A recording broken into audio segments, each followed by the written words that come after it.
Sesungguhnya persoalan ilmu itu persoalan darah dan daging kamu. Inna hadzal ilm. Ilmu agama itu persoalan inna hadzal ilm. Lahmuka, dagingmu, wadamuka, darahmu.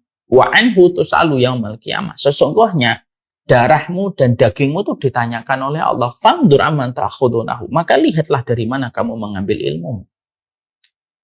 Saya ingin kepada diri saya dan kepada semuanya, bahwasanya penuntut ilmu itu harus betul-betul kokoh dia. Ibaratnya pohon yang berdiri ibaratnya pohon yang besar, yang berdiri di pinggir hutan ataupun di tengah hutan, yang telah berakar ratusan tahun. Maka begitu sulit untuk merobohkan pohon ini. Kenapa? Karena akarnya menghujam. Jadi tidak boleh seorang penghafal Al-Quran itu generasinya ikut-ikutan. Dia ngikut sana, apa yang trending ngikut, apa yang didapatkan dari seseorang itu langsung diikuti, tanpa dia memiliki kekuatan yang mengakar pada dirinya ketika dia menghafalkan Al-Quran. Kenapa? Hati-hati. Selamat datang di channel Tauhid Istiqomah. Semoga video ini bisa bermanfaat untuk dunia dan akhirat kita. Amin. Alhamdulillah, tentunya senantiasa kita bersyukur kepada Allah atas nikmat yang Allah berikan kepada kita, terutama yang sangat kita syukuri bukan hanya kenikmatan duniawi. Karena pecinta dunia biasanya hanya bersyukur pada kenikmatan duniawi. Tetapi orang yang beriman kepada hari akhir, mereka adalah yang pandai bersyukur atas kenikmatan duniawi dan kenikmatan ukhrawi yang Allah berikan kepada mereka. Kenikmatan duniawi itu yang pasti zailah. Kenikmatan duniawi itu pastinya akan sirna dan pastinya akan musnah. Seiring dengan kematian kita, seiring dengan adanya musibah, maka pasti merenggut semua kenikmatan duniawi yang kita peroleh. Tapi kenikmatan ukhrawi atau kenikmatan yang bermanifestasi pada urusan akhirat itu tidak akan pernah rusak. Kalaupun ada musibah, kalaupun ada kematian, maka kenikmatan ukhrawi atau kenikmatan akhirat tetap membersamai kita dan tetap melekat pada perjalanan kita di dalam kehidupan dan kehidupan kita di dalam alam barzakh ketika kenikmatan yang kita dapatkan kenikmatan ukhrawi. Kalau kita mampu mendapatkan mobil bisa rusak dengan berbagai macam sebab. Tapi kalau kita mendapatkan kenikmatan ukhrawi istiqomah itu akan terus menyertai kita dan tidak bisa dirusak dengan apapun.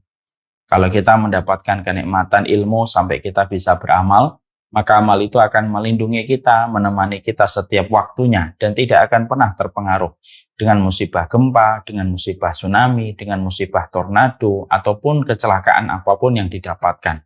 Maka sesungguhnya itu pun tidak akan pernah mengurangi sedikit pun kenikmatan ukhrawi yang kita peroleh dan kita dapatkan. Nah, inilah yang menjadikan kita bersyukur. Pada kesempatan malam kali ini, Allah memberikan kepada kita kenikmatan yang bermanifestasi pada kenikmatan akhirat. Kita dikumpulkan pada majelis ilmu dan tentunya ini merupakan bagian dari sebuah kenikmatan yang sangat kita syukuri. Semoga Allah memberkahi dan Allah terus mengalirkan kenikmatan-kenikmatan akhirat pada kehidupan dunia supaya kita memetik manfaatnya pada kehidupan mati dan kehidupan kelak ketika kita dikumpulkan di padang mahsyar. Amin insyaallah.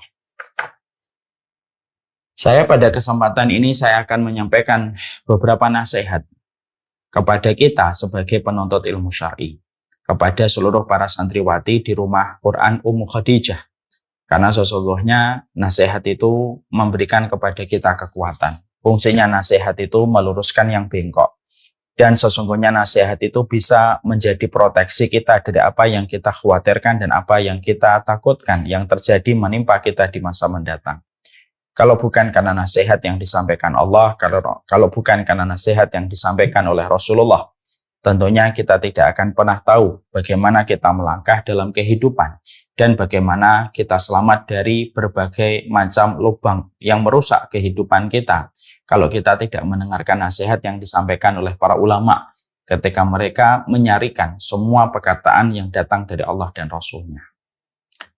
Kita pun sama, bahwasanya pada kesempatan malam kali ini saya akan menyempurnakan sebuah nasihat yang sejatinya nasihat ini menyempurnakan kajian kita, yaitu ketika saya pernah menyampaikan materi tentang nasihat untuk para penghafal Al-Quran. Maka ini pun dapat dibilang menyempurnakan pada apa yang kita sampaikan pada pertemuan sebelumnya ketika kita menyampaikan tentang materi nasihat untuk para penghafal Al-Quran. Maka ini pun akan kita bahas bahwasanya pada kesempatan malam kali ini judul Novel. Judul kajian kita adalah renungan untuk para penghafal Al-Quran. Inilah yang akan kita bahas pada kesempatan malam ini. Maka yang perlu kita ketahui bahwasanya kenapa materi ini perlu saya sampaikan untuk diri kami secara khusus dan untuk kita semuanya. Ini berangkat dari sebuah dalil yang kita harus pahami, dan dalil ini sangat mengkhawatirkan kalau tidak kita sikapi dengan ilmu dan tidak kita sikapi dengan kalau kita tidak sikapi dengan ilmu dan tidak kita sikapi dengan kelapangan hati. Karena sesungguhnya dalil yang akan saya sampaikan ini merupakan sebuah perkara yang sejatinya objeknya itu adalah mereka yang menghafalkan Al-Quran. Bisa jadi saya, karena saya juga menghafalkan Al-Quran. Bisa jadi adalah para santriwati di rumah Quran Ummu Khadijah. Karena kalian juga setiap harinya menghafalkan Al-Quran. Aktivitasnya menghafalkan Al-Quran dan objeknya adalah Al-Quran. Sekarang, apa dalil yang harus menjadi sebuah kewaspadaan kita? Maka dalilnya kita datangkan dari apa yang disampaikan oleh baginda Nabi Shallallahu Alaihi Wasallam dalam sebuah riwayat dari Abdullah bin Mubarak di dalam kitab Az-Zuhud, dan disampaikan pula oleh Imam Ahmad di dalam musnadnya, dan hadis ini datang dari Abdullah bin Amru. Qala Rasulullah Shallallahu Alaihi Wasallam, bahwasanya dari Abdullah bin Amru, beliau berkata bahwasanya Rasulullah Shallallahu Alaihi Wasallam itu bersabda. Apa sabdanya? Beliau mengatakan aksaru munafiki ummati qurra'uha. Bahwasanya Rasulullah Shallallahu Alaihi Wasallam beliau mengatakan sesungguhnya kebanyakan orang munafik pada umatku adalah mereka yang menghafalkan Al-Quran. Ini merupakan hadis yang disampaikan oleh Rasulullah. Aksaru munafiki ummati qurra'uha. Sesungguhnya kebanyakan munafiknya umatku ini adalah mereka justru yang datang dari orang yang menghafalkan Al-Quran. Tentunya sebelum kita menjadikan dalil ini ataupun hadis ini menjadi sebuah perenungan untuk kita supaya kita gelisah dan supaya kegelisahan kita itu konkret, bagaimana kita waspada dan hati-hati dalam apa yang kita lakukan, saya harus menyampaikan bagaimana derajat hadis ini. Maka sesungguhnya washahahu Ahmad Syakir. Sesungguhnya hadis ini disahihkan oleh Ahmad Syakir, seorang ulama, disahihkan pula oleh Imam Albani, yaitu Nasiruddin Albani, dan disahihkan pula oleh Syu'aib Al-Arnaud, salah satu ulama di dalam bidang hadis. Jadi akhirnya setidaknya ada 3 ulama kontemporer yang mereka mumpuni di dalam keilmuannya dalam bidang hadis, yang mereka menghasankan dan mensahihkan hadis ini. Datang dari Ahmad Syakir, yang kedua dari Nasiruddin Albani, yang ketiga adalah Syu'aib Al-Arnaud rahimahumullah, di mana mereka mengatakan dengan satu kesimpulan bahwasanya hadis ini merupakan hadis yang sahih. Kalau kita sudah selesai, bagaimana derajat hadis ini adalah derajat hadis yang sahih. Berarti hadis ini layak dijadikan hujjah, dan hadis ini juga menjadikan kita betul-betul merenungkan hadis ini. Karena sesungguhnya tidaklah hadis ini dikatakan oleh Rasulullah SAW, karena Rasulullah tidak pernah berkata dengan kebutuhan, Rasulullah tidak pernah bersabda dengan prasangka, tetapi semua perkataan yang datang dari baginda Nabi merupakan datang dari wahyu. Wa ma yantiqu 'anil hawa in huwa illa wahyu yuha. Sesungguhnya tidaklah Nabi Muhammad itu tidaklah beliau berkata kecuali wahyu, karena sesungguhnya beliau tidak berkata dengan hawa nafsunya. Dan ini menjadi sebuah perenungan untuk kita, sekaligus merupakan sebuah refleksi untuk kita, karena pada dasarnya apapun itu harus kita renungkan supaya apa yang kita lakukan tidak hanya sekedar berjalan, bukan hanya sekedar rutinitas, tetapi ada poin-poin penting yang harus menjadi perenungan dalam apa yang kita kerjakan. Tentunya kita menghafalkan Al-Quran, kita menghafalkan surat dari Al-Fatihah sampai surat An-Nas, kita berusaha, dan itu yang kita lakukan setiap waktunya. Dan tentunya hadis ini memberikan kepada kita sebuah perenungan dan sebuah refleksi. Inilah bagaimana hadis ini harus membuat kita gelisah. Gelisah pada konteks yang positif, bukan pada konteks yang negatif. Gelisah yang melahirkan sebuah kesimpulan serta kewaspadaan bukan menimbulkan sebuah kesimpulan yang salah. Jangan sampai orang ketika mendengar hadis ini, lalu akhirnya dia tidak mau menghafalkan Al-Quran. Lalu khawatir akan menjadi munafik, karena gara-gara kebanyakan munafiknya umat ini adalah datang dari mereka yang menghafalkan Al-Quran. Ini tentunya kesimpulan yang salah.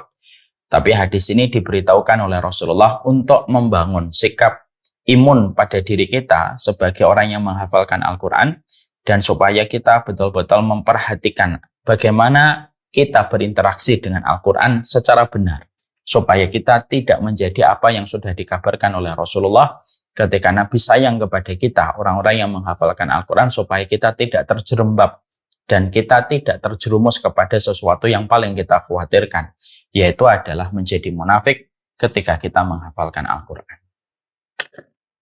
Maka ketika kita memahami bahwasanya aktsaru munafiki ummati qurra'uha, maka sesungguhnya riwayat ini juga diperkuat dari apa yang pernah disampaikan dalam asarnya Umar bin Khattab. Umar bin Khattab, beliau juga pernah mengatakan satu kabar atau satu asar, yang mana asar ini memiliki korelasi dengan apa yang disampaikan oleh Rasulullah di dalam riwayatnya Amr bin As, yang tadi disahihkan oleh Ahmad Syakir, disahihkan oleh Abdurrahman, oleh Nasiruddin Albani, dan pula oleh Syu'aib al-Arnaud. Maka yang dikatakan oleh Umar bin Khattab radhiyallahu anhu adalah ma yahtimul Islam, salah satu. Sesungguhnya yang merusak Islam itu, merusak kondisinya kaum muslimin itu ada 3. Karena Islam kan nggak bisa dirusak, karena dia agama wahyu yang sudah dijaga langsung oleh Allah. Yang artinya adalah yang merusak kaum muslimin itu 3. Yang pertama zallatul alim. Yang pertama itu orang alim yang mereka itu tergelincir, tetapi orang masih fanatik untuk mengikuti apa yang tergelincir dari ulamanya. Yang kedua jidalul munafik bil Quran, yaitu orang-orang munafik yang nanti ketika mendebat kebenaran, mereka itu mendatangkan materi perdebatan itu dari ayat-ayat suci Al-Quran. Jadi mereka mendebat orang yang berada di atas kebenaran dengan mendatangkan apa yang ada di dalam Al-Quran untuk mendebat orang-orang yang mereka berjalan di atas kebenaran. Tentunya dengan interpretasi dan tafsir yang mereka miliki dari hawa nafsu mereka terhadap ayat itu ketika mereka mendebat kebenaran. Yang ketiga adalah berkuasanya mereka yang menyesatkan, berkuasanya para penguasa yang menyesatkan dari jalan Allah. Maka di situ kita menjumpai, ini berkaitan pada poin yang kedua yang disampaikan oleh Umar bin Khattab, bahwasanya di antara hal yang merusak pada kehidupan Islam, kita akan sering menjumpai orang-orang yang mereka itu berdebat, yang mereka mendebat orang-orang yang berjalan di atas kebenaran, tetapi mereka ketika mendebat mereka yang di atas kebenaran, mereka menggunakan ayat-ayat suci Al-Quran. Dan ini menjadi satu tambahan korelasi. Apa yang disampaikan Umar bin Khattab memiliki korelasi dari apa yang disampaikan oleh Rasulullah. Aktsaru munafiki hadhil ummah qurra'uha. Sesungguhnya kebanyakan munafiknya umatku adalah mereka yang justru menghafalkan Al-Quran, mereka membaca Al-Quran, mereka menghafalkan Al-Quran, tetapi justru mereka menjadi munafik, dan itu merupakan perkara yang sangat kita khawatirkan. Setelah kita memahami ini, apa yang kita harus lakukan? Saya sebagai penghafal Al-Quran, walaupun belum hafal 30 juz, seluruh para santriwati yang ada di rumah Ummu Khadijah, kita juga semuanya menghafalkan Al-Quran. Apa yang harus kita lakukan supaya kita tidak menjadi objek dari hadis yang disampaikan oleh Rasulullah dalam riwayat Amr bin As yang tadi kita sebutkan dengan derajat hadis yang sahih? Maka setidaknya para ulama memberikan kepada kita beberapa hal atau beberapa nasihat supaya betul-betul kita tahu apa yang harus kita lakukan ketika kita berinteraksi dengan Al-Quran. Karena kemuliaan Al-Quran itu tidak akan ngefek. Kemuliaan Al-Quran itu tidak akan nyampe kepada kita kalau kita tidak berinteraksi dengan benar. Karena itu tergantung bagaimana kita mempergunakannya. Karena apapun itu tergantung man behind the gun. Kalau dalam bahasa Inggrisnya itu ya tergantung siapa yang ada di samping senjata itu. Kalau ternyata orangnya memang tidak tahu, ya tidak bisa mempergunakan dengan benar. Sama, Al-Quran itu merupakan mukjizat terbesar pada kehidupan manusia, tapi tergantung siapa yang memegang Al-Quran itu dan bagaimana interaksi dia kepada Al-Quran. Sehingga akhirnya ini menjadi sebuah refleksi kepada setiap mereka yang menghafalkan Al-Quran.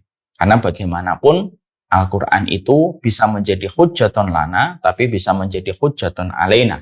Hujjatun lana adalah bisa menjadi pembela untuk kita, memberi syafaat untuk kita, memberikan tajul wakar untuk orang tua kita di satu sisi, tapi di satu sisi yang lainnya kita harus paham, bisa menjadi hujjatun alaina, bisa menjadi bumerang yang akan menenggelamkan kita, menghinakan kita, merusak keselamatan kita di pengadilan akhirat. Kalau kita tidak tahu bagaimana kita berinteraksi secara utuh dan benar kepada Al-Quran. Terutama ketika kita sudah diingatkan oleh Nabi, munafik kebanyakan datang dari mereka yang menghafalkan Al-Quran. Sekarang mari kita perhatikan apa poin satu persatu yang disampaikan oleh para ulama supaya hadis yang disampaikan oleh Rasulullah SAW kita mampu waspadai diri kita di sela-sela aktivitas kita yang primer untuk menghafalkan Al-Quran. Para ulama lalu mengatakan kepada kita, yang pertama, yang penting sekali adalah sesungguhnya para penghafal Al-Quran itu adalah orang yang harusnya paling dituntut untuk senantiasa menjaga keikhlasan hatinya ketika mereka menghafalkan Al-Quran. Ini sama dengan kita membahas karakter bagaimana para penghafal Al-Quran. Maka perenungan itu adalah sama, masih poin yang pertama itu tetap sama. Benang merahnya adalah sesungguhnya setiap orang yang menghafalkan Al-Quran, menyampaikan setiap ayat di dalam Al-Quran, menyampaikan setiap perkataan Rasulullah, mereka itu adalah orang yang sangat dituntut bagaimana mereka senantiasa menjaga keikhlasan hati.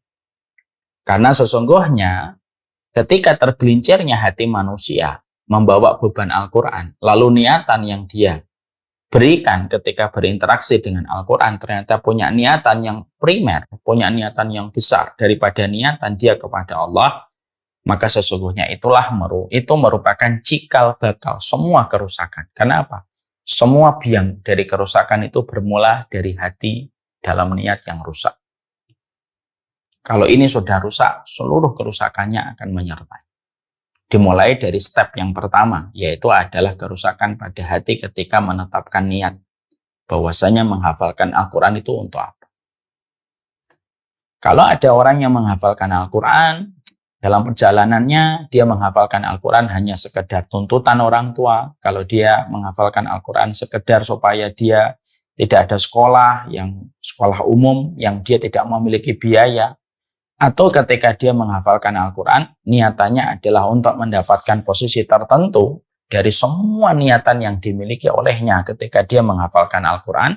Kalau niatan itu sudah salah, maka seluruh perangkat yang ada di belakangnya pun menjadi salah. Ya. Tapi kalau dari pertama benar, niatannya betul-betul dia niatkan, dia tujukan niat itu adalah semata-mata karena Allah, niat yang benar, maka akan meluruskan apa yang salah pada proses ke belakangnya. Ketika niat itu benar, terkadang niat yang benar itu bisa menarik kembali para pelakunya untuk berjalan kembali di atas rel yang benar. Ketika dia memulai niatnya adalah betul-betul karena Allah. Ya, ini menjadi salah satu hal penting sekali. Makanya akhirnya orang yang menghafalkan Al-Quran dituntut untuk menjaga hatinya ekstra lebih besar daripada mereka yang tidak menghafalkan Al-Quran. Ya. Orang yang mereka itu menghafalkan Al-Quran harus betul-betul selesai dengan urusan duniawi. Dia sudah selesai dengan urusan tepuk tangan riuh manusia, dia harus selesai dengan urusan itu. Kalau dia belum selesai dengan urusan duniawi, dengan urusan pujian, dengan urusan tepuk tangan manusia, hati-hati. Karena sesungguhnya kalau belum selesai dengan urusan duniawi, belum selesai dengan urusan pujian manusia, maka sungguh Quran itu tidak akan memberikan kemuliaan apapun dan sedikit pun kepada mereka yang sudah berangkat dari niat yang salah. Nah, kita tentunya paham ya, munafik itu mereka menjadi munafik, maka kata Imam Ibnu Katsir salah satu di antara penyebab atau di antara sebab manusia menjadi munafik adalah ketika orang yang menjadi munafik itu adalah karena kecintaan kepada dunia. Ya, makanya pada zaman Rasulullah orang munafik yang ada di kota Madinah itu sebenarnya karena duniawi. Dia tidak ingin membayar jizyah kalau dia masih dalam kondisi tidak beragama Islam, tapi dia juga tidak mau menerima Islam. Akhirnya pura-pura masuk Islam, tetapi sejatinya masuk Islam itu hanya untuk menjaga dunianya saja. Maka alasannya itu dunia. Dan inilah yang menjadi cikal bakal yang pertama. Bahwasanya kalau kita sebagai penghafal Al-Quran, sebagai seorang da'i, sebagai seorang mubalik, sebagai seorang mu'alim, maka tentunya menjaga niat itu merupakan sebuah perkara yang tidak boleh kita lelaikan setiap waktu, setiap hari. Bersamaan dengan ayat yang kita hafalkan, bersamaan dengan surat yang kita hafalkan di dalam hafalan-hafalan kita. Dan ini yang pertama. Dan ini sama dengan apa yang sudah kita bahas pada pertemuan sebelumnya tentang karakter para penghafal Al-Quran. Yang kedua, yang penting itu adalah bagaimana setelah kita betul-betul mengikhlaskan niat kita ketika menghafalkan Al-Quran, maka yang kedua adalah bagaimana betul-betul ketika kita menghafalkan Al-Quran, kita ini yang ketiga adalah kita itu harus menggunakan penafsiran yang benar. Jadi ketika kita berinteraksi kepada Al-Quran, jangan hanya berhenti ketika kita menghafalkannya, tapi juga berusaha dan dituntut, bukan berusaha, tapi dituntut bagaimana dia memahami setiap ayat yang dia hafalkan, supaya melahirkan tafsir yang benar, karena dengan tafsir yang benar itulah dia tahu maksud dari setiap ayat yang dia hafalkan. Jadi bukan hanya sekedar di permukaan menghafalkan Al-Quran, tetapi tidak mengerti makna dari apa yang dia hafalkan. Sehingga akhirnya salah satu sebab dari kebutuhan itu apa? Salah satu sebab dari kemunafikan selain karena harta itu apa? Kebutuhan. Dan salah satu kebutuhan yang sering menyeret manusia terjerumus dan terseret kepada penyakit kemunafikan, sadar atau tidak sadar, maka sesungguhnya kebutuhan terhadap ayat-ayat Allah dan kebutuhan terhadap petunjuk yang akhirnya pemikiran kita dirusak. Yang datang dari kaum yang tidak beriman, yang memusuhi Allah dan Rasul-Nya, ketika kita tidak memiliki fondasi yang kokoh di dalam kita menghafalkan Al-Quran, ketika kita tidak mengetahui bagaimana tafsirnya. Makanya tadabbur dan tafsir harus dilakukan setiap waktu. Tafsir, dibaca tafsirnya menurut tafsir-tafsir yang kita dapatkan dari kitab-kitab tafsir Al-Ma'surah, ya, Al-Ma'sur, ya. Lalu kemudian kita mentadaburi apa yang ada di dalam setiap ayat yang kita hafalkan. Kita tentunya mengetahui sihatul faham itu merupakan perkara besar. Dan sihatul faham itu adalah ketika kita menghafalkan Al-Quran, ketika kita berinteraksi dengan Al-Quran, kita tidak hanya dituntut membacanya, tapi dituntut mengetahui maknanya secara benar. Sebagaimana yang difahami oleh Nabi, sebagaimana pula yang difahami oleh para sahabat. Makanya kita tahu ya, apa yang terjadi ketika Syekhul Islam Ibnu Taimiyah itu mengatakan, man fassarul Quran bighairi tafsiri sahabati faqad akhta'a fid dalil wal madlul. Siapapun mereka yang menafsirkan Al-Quran, membaca Al-Quran, tetapi tidak dengan tafsirnya para sahabat, ya, tidak dengan tafsirnya para sahabat, sebagaimana mereka mempelajari tafsirnya dari Nabi Shallallahu Alaihi Wasallam, faqad akhta'a fid dalil wal madlul, maka dia telah salah di dalam menetapkan dalilnya dan telah salah di dalam mengambil kesimpulan dari setiap dalil yang dia datangkan dari Al-Quran. Ini kan berbahaya. Makanya akhirnya penting sekali. Poin yang kedua bagi setiap para penghafal Al-Quran adalah tidak hanya berhenti. Ketika kita menghafalkan Al-Quran, maka pastikan bahwasanya kita senantiasa memberikan referensi yang benar di dalam menghafalkan, di dalam kita membaca tafsirnya. Supaya jangan sampai akhirnya kita terlalu berani kepada setiap makna, ya tajarra' 'alan nusus, kita terlalu berani sama setiap nas yang kita hafalkan, karena kita tidak menjadi tipe pembelajar yang terus belajar di dalam menghafalkan Al-Quran, tetapi mencukupkan hanya dengan hafalan saja. Ini sangat berpotensi besar. Orang yang menghafalkan Al-Quran, tapi tidak sama sekali memberikan komitmen untuk betul-betul memahami setiap ayat yang dia hafalkan, setiap surat yang dia hafalkan. Kalau dia tidak berkomitmen untuk mengetahui maknanya pada setiap ayat itu, maka dia akan bodoh dan akhirnya dia salah mengambil dalil, mengambil kesimpulannya, dan akhirnya ini menjadi salah satu pintu masuknya kemunafikan di masa mendatang. Makanya orang yang paling sibuk di dalam ilmu itu harusnya para penghafal Al-Quran. Kenapa? Dia sudah tidak punya waktu yang lain kecuali mereka terus berinteraksi dengan Al-Quran.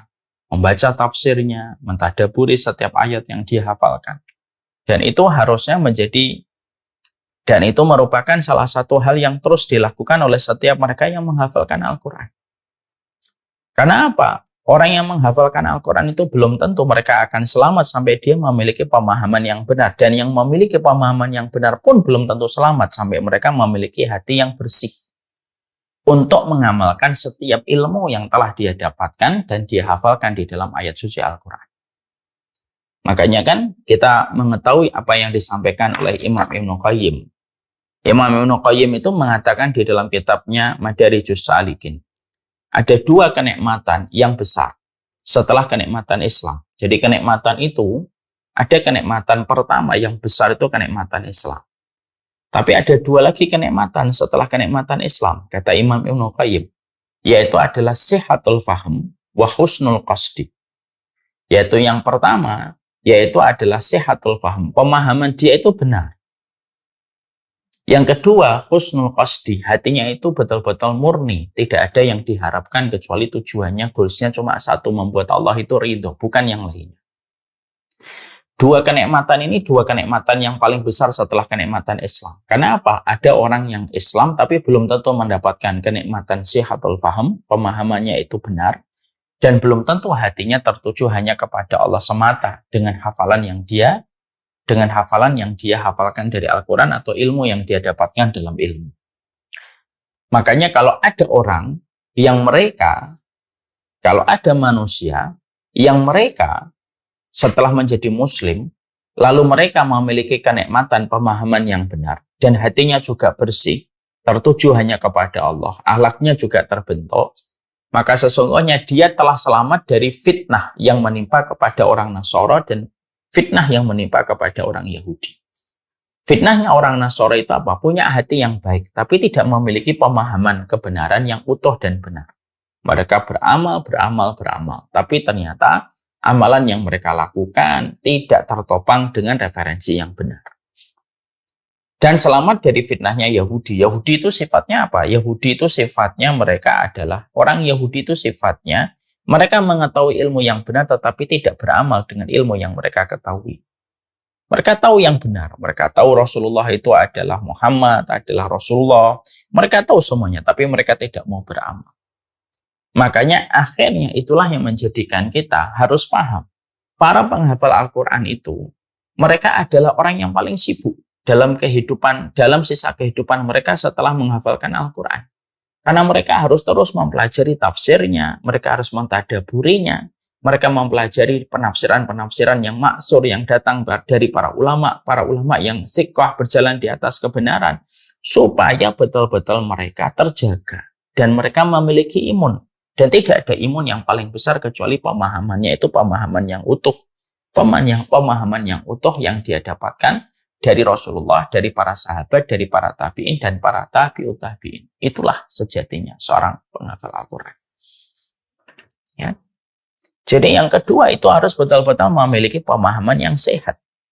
Ya. Sehingga dia harus belajar terus. Ya. Karena memang salah satu penyebab kemunafikan itu datang dari kebodohan. Ya. Makanya kita mendapati klasifikasi Imam Ibnu Katsir di awal-awal tafsir Al-Quranul Adzim, beliau itu menyebutkan munafik itu secara spesifik, munafik itu secara sederhana terbagi dua. Ada yang muqallid, ada yang sifatnya ikut-ikutan, atau yang kedua, dia itu zu'ama, dia itu pemimpin orang-orang munafiknya.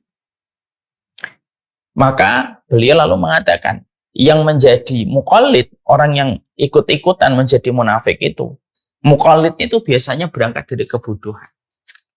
Karena apa? Kebodohan itu merupakan penyakit dan tidak ada obatnya kecuali adalah ilmu dengan pemahaman yang benar. Dan kita harus paham, wahai seluruh para santri, wahai diri saya, kita hari ini menghafalkan Al-Quran di masa fitnah. Di mana masa yang kita lalui adalah masa yang disebut oleh Nabi dengan masa duhaima. Sudah tahu kan? Masa duhaima. Masa duhaima itu sudah disampaikan oleh baginda Nabi. Masa Duhaima itu adalah masa yang paling dekat dengan masanya Dajjal, itu masa Duhaima. Karena ada 3 masa fitnah, ada fitnatu akhlas, ada fitnatu sarra, ada fitnatu Duhaima. Fitnatu akhlas itu perpecahan dan pertikaian. Yang kedua fitnatu sarra, kelapangan. Jadi Muslim itu dibuka oleh Allah semua kesenangan duniawi, materinya itu berlimpah dibandingkan 100, 200, 300 tahun sebelumnya. Sekarang itu berlimpah di mana setiap orang bisa menjadi kaya dari kalangan kaum muslim. Setelah itu muncul, nah maka yang terakhir ini, masa prakondisi munculnya Dajjal itu disebut dengan masa Duhaima. Masa Duhaima itu apa? Ciri khasnya itu susah untuk mengenali kebenaran. Ya. Dan ini berlaku untuk semuanya. Bahwasanya ketika kita berada pada masa Duhaima, pada masa kegelapan yang menyelimuti, betul-betul gelap sekali kegelapan itu. Sehingga akhirnya banyak mereka yang terjerumus, terjerembab kepada kemunafikan, kepada perkara syubhat dalam kehidupan. Maka sesungguhnya ya karena memang gelap, mengenali kebenaran tidak segampang sebelum masa Duhaima itu menjelang datang.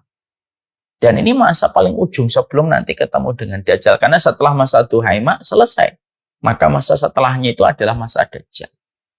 Makanya ketika kita menghafalkan Al-Quran, harus betul-betul belajar untuk menghafalkan Al-Quran, membuka tafsirnya, bagaimana penafsiran yang benar, supaya kita tidak mudah untuk kagum melihat apa yang di sosial media, ada seseorang yang menyampaikan mungkin dalam bentuk retorika yang bagus, yang kalau kita tidak berhati-hati bisa menjadikan apa yang kita hafalkan lalu akhirnya menjadi pembenar dari sebuah kesalahan kita secara tidak sadar. Dan ini kita berlindung darinya. Makanya harus betul-betul kita itu memiliki pemahaman yang benar. Dan pemahaman yang benar adalah yang kita ambil dari para ahlul ilmi yang siqoh, yang mereka berjalan di atas kebenaran, mereka siqoh di atas jalan kebenaran. Mereka mengamalkan agama sebagaimana yang diamalkan para sahabat Nabi ketika mereka mempelajari ilmu dari baginda Nabi, langsung dari baginda Nabi Shallallahu Alaihi Wasallam. Makanya kita harus mengingatkan apa yang dikatakan oleh Imam Malik bin Anas, inna hadal ilm lahmuka wa damuka wa anhu tus'alu yaumal qiyamah. Sesungguhnya persoalan ilmu itu persoalan darah dan daging kamu. Inna hadal ilmu agama itu persoalan inna hadal ilm lahmuka, dagingmu, wadamuka, darahmu, wa anhu tus'alu yaumal qiyamah. Sesungguhnya darahmu dan dagingmu itu ditanyakan oleh Allah. Fangdur amman ta'khudunahu, maka lihatlah dari mana kamu mengambil ilmu. Saya ingin kepada diri saya dan kepada semuanya bahwasanya penuntut ilmu itu harus betul-betul kokoh dia.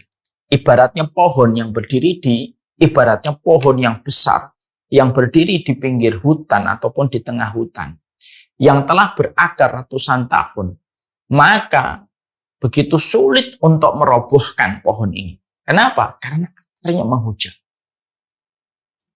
Jadi tidak boleh seorang penghafal Al-Quran itu generasinya ikut-ikutan.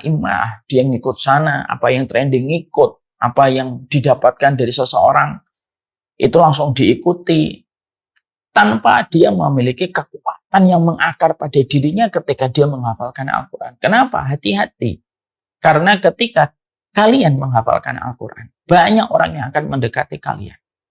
Yang ternyata terkadang mereka merasa lebih memiliki harta dan jabatan daripada kita. Lalu mereka akan memanfaatkan untuk kepentingan-kepentingan secara sepihak dalam diri mereka. Dan akhirnya bisa mengubah bagaimana referensi kita terhadap apa yang kita dapatkan ketika menghafalkan Al-Quran. Makanya fokus. Yang kedua, kalau kita menghafalkan Al-Quran, ketika kita belajar dari apa yang dikatakan oleh Rasulullah dalam riwayat Abdullah bin Amr bin As, aksaru munafiki hadhil ummah qurrauha.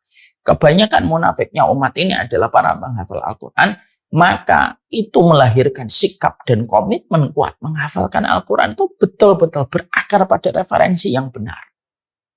Membaca dengan tafsir bil ma'sur, mengetahui setiap perkataan para ulama tentang setiap ayat itu. Bagaimana ayat itu dijelaskan, maksudnya kemana, arahnya kemana. Dan itu yang betul-betul membuat kita, kalau kita berinteraksi dengan ilmu yang benar, sihatul faham, lalu ditambah dengan husnul qasdi. Husnul qasdi itu adalah niat kita memang betul-betul tulus, bahwasanya tidak ada yang kita tuju kecuali adalah Allah, maka kita mengharapkan semoga itulah yang akan menjauhkan kita dari kemunafikan pada masa duha iman. Jadi betul-betul kita harus mempelajari, selektif di dalam kita memilih ilmu dari mana kita mengambil ilmunya.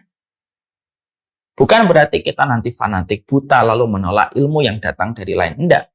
Berhati-hati. Memang beririsan tipis dengan sikap fanatik, ta'assub. Tapi berhati-hati itu merupakan perkara yang menjadi kewajiban para penuntut ilmu dan menjadi kewajiban para penghafal Al-Quran. Kita ini harus berhati-hati. Supaya jangan sampai orang ketika menghafalkan Al-Quran, tapi justru lalai dengan maknanya. Justru lalai dengan perkataan para ulama yang menjelaskan tentang setiap kata yang dihafalkan olehnya. Lalu hanya fokus kepada hafalan. Lalu tidak fokus kepada referensi, tidak fokus di dalam seleksi ketika mengambil ilmu dari mana. Itu berpotensi besar untuk menjadikan seseorang terjangkiti dengan penyakit yang kita khawatirkan, yang tadi dijelaskan oleh Nabi. Munafik tanpa sadar. Ya. Maka ini yang kedua yang kita harus paham, sihatul faham. Ya. Poin yang pertama, husnul qasdi, hatinya ikhlas tertuju hanya kepada Allah. Ya. Yang kedua, yaitu adalah memastikan betul bahwasanya yang kedua itu adalah dia memiliki kekuatan referensi yang kuat sekali. Kalau yang pertama hatinya sudah ikhlas, yang kedua referensinya sudah betul sebagaimana diajarkan dan disampaikan oleh baginda Nabi kepada para sahabat. Insya Allah ini merupakan sebuah imun, sekaligus imun ini memberikan proteksi untuk kita dari berbagai macam hal yang kita khawatirkan ketika kita sedang sibuk menghafalkan Al-Quran. Ini yang kedua.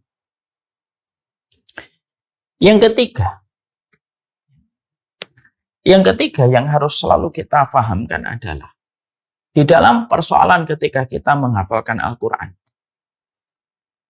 yaitu adalah supaya kita tidak terjadi bagaimana munafiknya umat ini adalah mereka yang hafal Al-Quran, sebagaimana pernah terjadi pada Senak Hargagin Abdul Ghafur pada masa penjajahan Belanda. Dia hafal Al-Quran, tapi niatan dia menghafalkan Al-Quran bukan untuk memahami, mengambil petunjuk menjadi jalan kebenaran, tapi memahami Al-Quran itu untuk meninggikan reputasinya, supaya dia dapat diterima oleh orang-orang Muslim, dan supaya dia bisa mencuri referensi-referensi yang bisa menjadi rujukan bagi Belanda ketika menjajah Indonesia. Itu yang menjadikan kita harus selalu. Yang ketiga, yang penting adalah di dalam upaya yang harus kita lakukan sebagai penghafal Al-Quran, yaitu adalah ketika menghafalkan Al-Quran dengan seluruh pencapaian yang kita peroleh dan kita dapatkan, semoga kita tidak terkena penyakit ujub. Jadi kita mengharapkan supaya kita tidak terkena penyakit ujub. Karena dengan membawa Al-Quran, lalu setiap orang memperkenalkan kita, ini Al-Hafidh, ini Hafidhoh, 30 juz, salah satu ajza, salasin, ya, juz'an. Lalu ketika kita mendapatkan gelar dan status sebagai orang yang hafal Al-Quran, atau seorang da'i yang mendapatkan gelar penerimaan dari masyarakat luas, gitu, hati-hati terhadap penyakit ujub.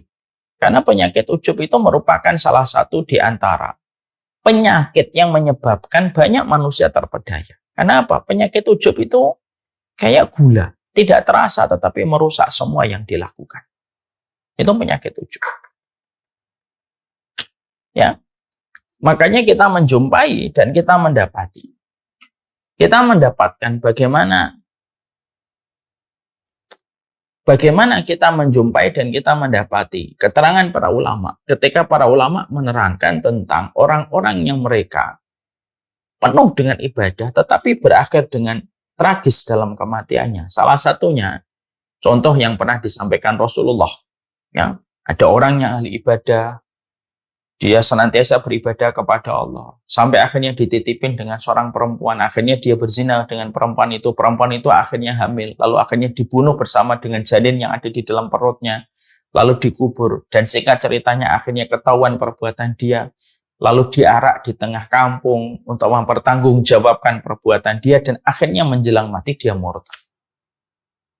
Ya.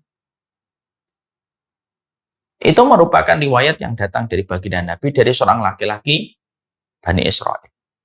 Kita juga mendapati dalam kitab At-Tadhkirah ada seseorang yang begitu solih, selalu sholatnya di depan, dia muadzin, selalu tidak pernah telat untuk mengumandangkan adzan, sampai akhirnya dia terpincut dengan seorang perempuan. Singkat ceritanya dia murtad untuk bisa menikahi perempuan itu dan mati pada hari pertama dia menikahi perempuan itu.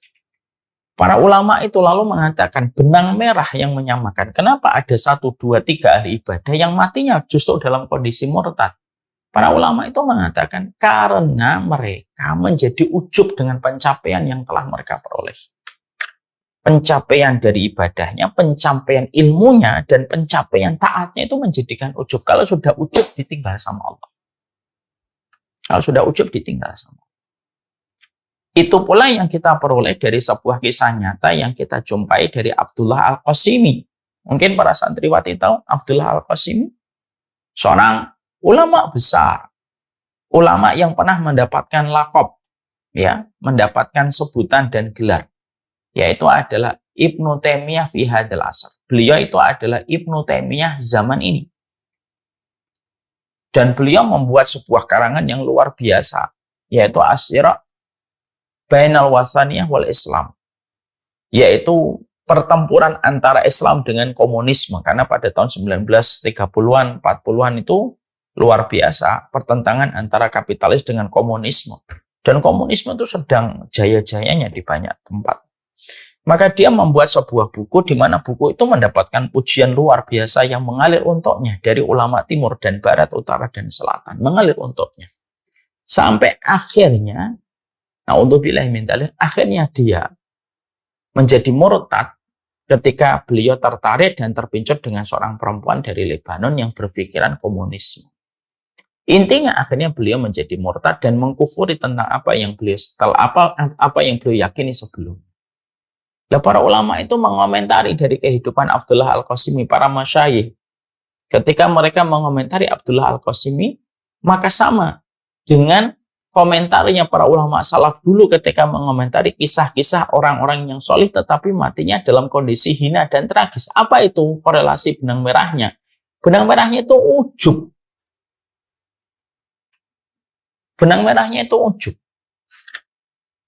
Orang yang menghafalkan Al-Quran, ketika dia akhirnya diketahui hafalan Al-Qurannya, lalu mendapatkan gelar Al-Hafidh. Ini Hafidhoh 30 juz. Ini Hafidhoh 1 tahun. Ini Hafidhoh 8 bulan. Ini Hafidhoh 6 bulan. Di satu sisi itu merupakan sebuah karunia besar yang Allah berikan kepada anti ketika menghafalkan Al-Quran dalam masa yang sangat singkat. Tapi di satu sisi hati-hati. Kalau kita tidak waspada terhadap apa yang diperkenalkan orang tentang diri kita, lalu menjadi ujub. Lah ujub inilah yang bisa membuka semua kerusakan-kerusakan yang ada setelah niat yang rusak. Makanya yang ketiga, yang penting adalah supaya kita tidak terjerumus kepada kemunafikan. Karena kemunafikan itu kalau orang sudah ujub, lalu bangga dengan pencapaian dirinya, dengan hafalannya, dia akhirnya susah menerima nasihat. Tidak mau dibenarkan kalau salah.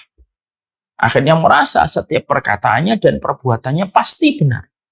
Lah ini berpotensi besar untuk menjadi bibit-bibit kemunafikan. Kalau tidak kita sikapi dengan hati yang sangat waspada tentang itu. Ya. Makanya akhirnya jangan sampai ada kesombongan dan jangan sampai ada sebuah perasaan ujub terhadap apa yang telah kita capai. Karena bisa jadi kemunafikan yang menimpa kepada para penghafal Al-Quran itu bisa jadi bermula Dari banyak sebab. Bisa jadi karena niat yang salah dari awal. Bisa jadi karena lemah referensi ketika tidak memiliki pemahaman yang utuh menghafalkan Al-Quran dalam tafsir setiap ayat yang dihafalkan. Atau bisa jadi membuka pintunya itu dari perasaan ujub. Dari apa yang dia telah capai ketika menghafalkan Al-Quran. Ya. Makanya akhirnya betul kalau kita menjumpai apa yang dikatakan,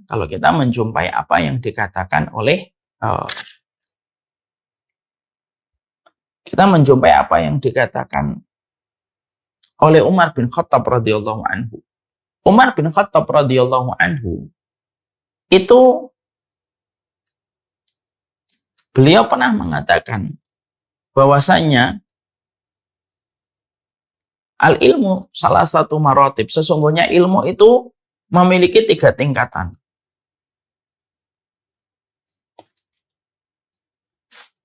Ilmu itu memiliki 3 tingkatan. Salah satu maratib. Faman dakhalaha fi syibril awal. Maka sesungguhnya ketika dia itu baru masuk yang pertama, dia sombong. Kalau dia masuk kembali, maka sesungguhnya dia nanti akan menjadi tawadhu setelah masuk ke fisyibrisani. Maka dia itu nanti akhirnya menjadi orang yang tawadhu. Kalau dia terus mencari ilmu dengan jujur, maka dia akan sadar. Ya'lam annahu ma ya'lam. Dia baru akan sadar bahwasanya dia itu belum tahu apa-apa. Ya.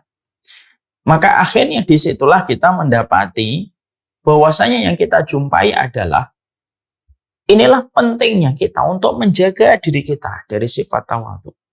Untuk menjaga diri kita dari sifat ujub dan takabur. Ya. Karena ini yang kita khawatirkan, ini ngerusak. Akhirnya kemuliaan Al-Quran itu rusak. Sebagaimana besi, sekuat apapun besi, kalau sudah kena air, kena hujan, kena panas, dia akan kena karat. Yang menghancurkan besi itu karatnya. Siapapun orang yang menghafalkan Al-Quran dan berusaha untuk menjaga hatinya, maka dia telah menjaga hatinya dari karat sebagaimana besi itu bersih dari karat ketika dibakar dengan api. Karena fungsinya api itu membakar karat. Dan itulah yang harusnya kita selalu waspadai pada apa yang telah kita capai. Apa yang telah kita capai dalam dakwah, apa yang telah kita capai dalam taklim, apa yang telah kita capai dalam proyek-proyek dakwah besar ketika berkaitan tentang program masjid, ataupun pencapaian kita ketika menghafalkan Al-Quran itu jaga diri dari ujub. Dan khusus untuk para penghafal Al-Quran, jangan ujub. Kalau sudah dipanggil Al-Hafidh, kalau sudah dipanggil Hafidhah, kalau sudah mendapatkan komentar orang, Masya Allah.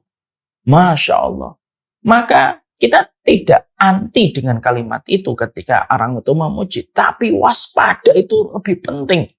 Kalau kita menyadari betapa pintu ini bisa merusak apa yang telah kita usahakan sepanjang kita menghafalkan. Jangan ujub. Ini yang ketiga. Ya. Yang keempat, supaya kita betul-betul tidak terkena dengan apa yang dikatakan oleh Rasulullah, aksaru munafiki hadil ummah qurra'uha. Kebanyakan munafik umat ini adalah para penghafal Al-Quran. Yang keempat adalah hati-hati kalau kita sudah memilih seorang teman. Hati-hati dengan pemikiran-pemikiran yang menyimpang. Dari pemikiran pluralisme, sekulerisme, hati-hati. Dari pemikiran-pemikiran yang menyimpang. Kenapa? Kadang-kadang ada orang yang berjalan lurus, tapi karena dia mendapatkan input dari circle-nya yang tidak baik, kebaikan yang dia sudah jalankan di dalam perjalanan hidupnya itu bisa rusak karena pengaruh orang yang di sekitarnya.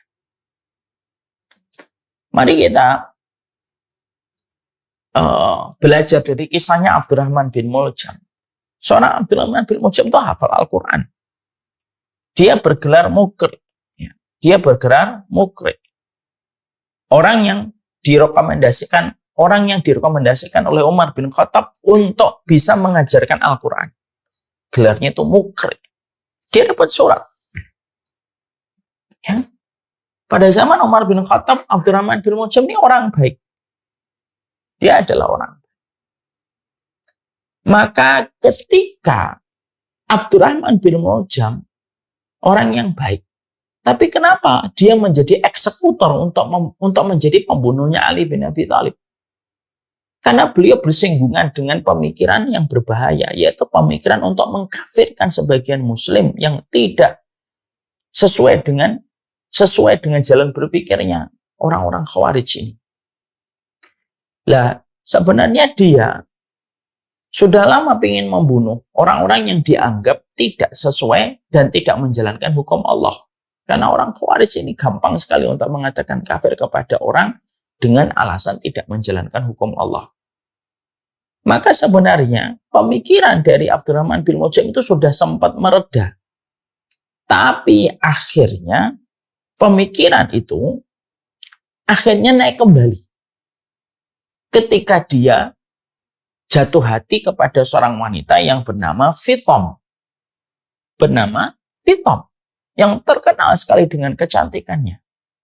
Dan Fitom ini memiliki akar permasalahan yang sama, bahwasanya dia itu mengkafirkan sebagian para sahabat, salah satunya Muawiyah, sahabat Ali bin Abi Thalib, Amr bin As, ya. Abu Musa al-Asy'ari itu dikafirkan oleh mereka.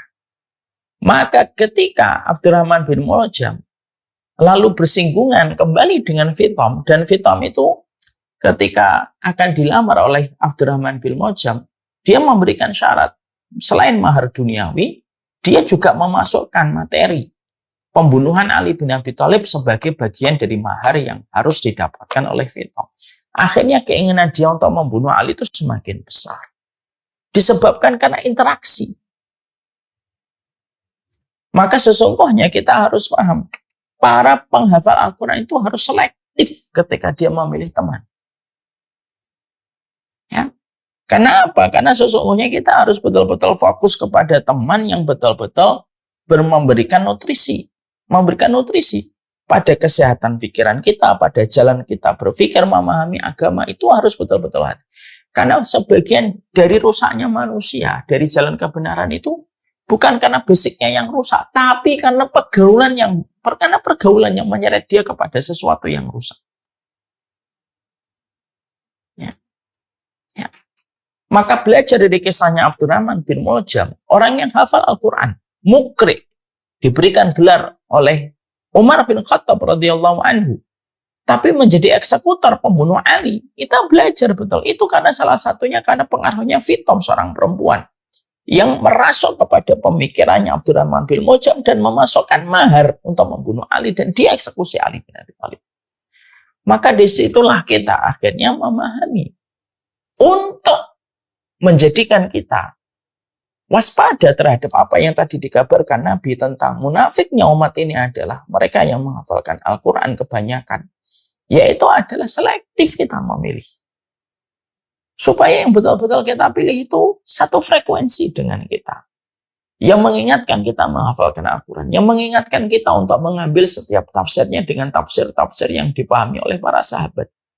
Yang mengingatkan kita untuk selektif di dalam mengambil satu referensi ilmu. Karena bisa jadi rusaknya orang yang menghafal Al-Quran itu dari kondisi orang di sekitarnya. Bisa jadi kondisinya karena harta, bisa jadi karena kondisinya karena hatinya sudah rusak, bisa jadi karena kondisinya adalah pemahaman yang tidak benar, atau karena ujub, atau bisa jadi munafiknya itu didapatkan dari sebuah faktor, yaitu ketika dia memiliki teman circle yang merusak jalan berpikirnya dia. Lalu akhirnya dia mengikuti itu. Banyak orang yang hafal Al-Quran dikisahkan, kalau saya pernah mendengar di teman-teman INSIS itu, diceritakan banyak orang yang mereka berangkat dari pondok dalam kondisi polos, baik gitu, terus keluar negeri. Terus akhirnya dia menjadi orang yang gumun, orang yang suka terlalu kagum gitu dengan pemikiran-pemikiran. Lalu akhirnya apa? Dia begitu akhirnya gampang untuk meninggalkan Al-Qurannya, Lalu untuk merespon setiap apa yang didapatkan barusan itu. Ketika karena apa? Ya karena kekagumannya. Disebabkan juga mendapatkan circle yang negatif dia. Dan itu menjadi salah satu di antara penyebab. Makanya penting sekali. Orang yang menghafalkan Al-Quran itu harus betul-betul mereka itu selektif di dalam memilih teman circle-nya. Teman circle-nya itu yang saya maksudkan itu ring satunya. Itu betul-betul harus membawa frekuensi keilmuan. Membawa frekuensi ketakwaan yang sama. Itu circle 1. Untuk circle 2-nya, circle 3-nya silahkan kita bergaul dengan yang lain dengan niatan untuk mendakwai. Tapi circle 1 itu harus betul-betul selektif. Karena menjaga pemikiran hari ini itu bukan sesuatu yang gampang. Di tengah derasnya seluruh informasi, di tengah derasnya setiap kabar yang kita dapatkan, per detik kita menjumpainya dan kita mendapatkan. Maka akhirnya, poin penting supaya kita merefleksi dari hadis Nabi tadi adalah pastikan kita itu memiliki circle yang betul-betul positif dan satu frekuensi dalam referensi keilmuan kita di dalam menghafalkan Al-Quran. Ya, itu yang keempat. Yang kelima, yang penting sekali untuk refleksi para penghafal Al-Quran. Ya. Orang yang menghafalkan Al-Quran itu adalah orang yang senantiasa harus memiliki tirakat yang kuat, memiliki mujahadah. Dia memiliki mujahadah, dia memiliki tirakat yang kuat sekali dengan amal-amal yang Allah mudahkan untuknya. Dia lazimi amal itu untuk menjaga hafalannya, untuk pula menjaga hatinya ketika membawa Al-Quran yang sudah dihafalkan olehnya. Kalau dalam bahasa Jawa itu disebutkan dengan kata tirakat. Kalau dalam bahasa kitab disebutnya dengan mujahadatun nafs. Bersungguh-sungguh jiwa kita untuk menjaga dengan amalan-amalan istimewa terhadap apa yang kita hafalkan itu. Ada orang yang menghafalkan Al-Quran, menjaga hafalan Al-Qurannya dengan mudah memaafkan. Ada orang yang menjaga hafalan Al-Qurannya itu dengan berbakti kepada orang tua. Ada orang yang mereka itu menjaga hafalan Al-Qurannya bukan hanya sekadar murojaah, bukan sekadar hanya tikror, bukan hanya sekadar menambah, tapi adalah bagaimana dia menjaga sholat malamnya. Ada yang sangat menjaga kehormatan dan auratnya.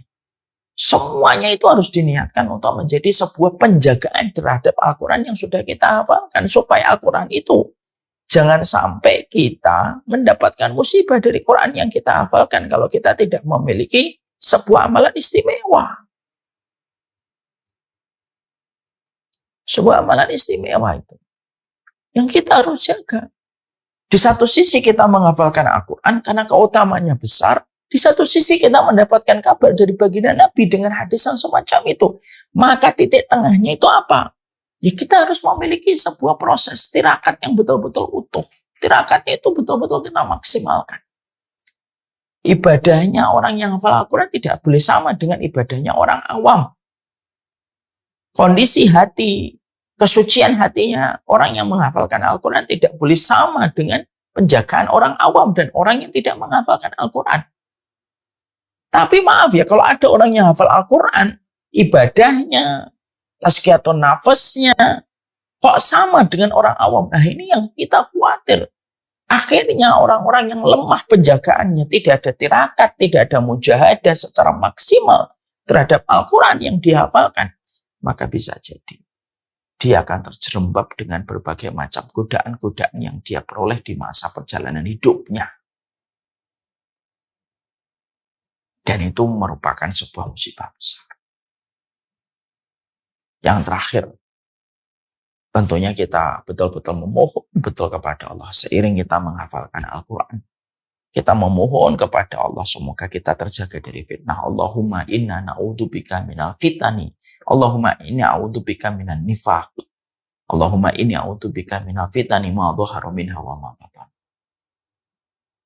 Inilah refleksi dari sebuah hadis yang disampaikan oleh Nabi dengan derajat yang sahih.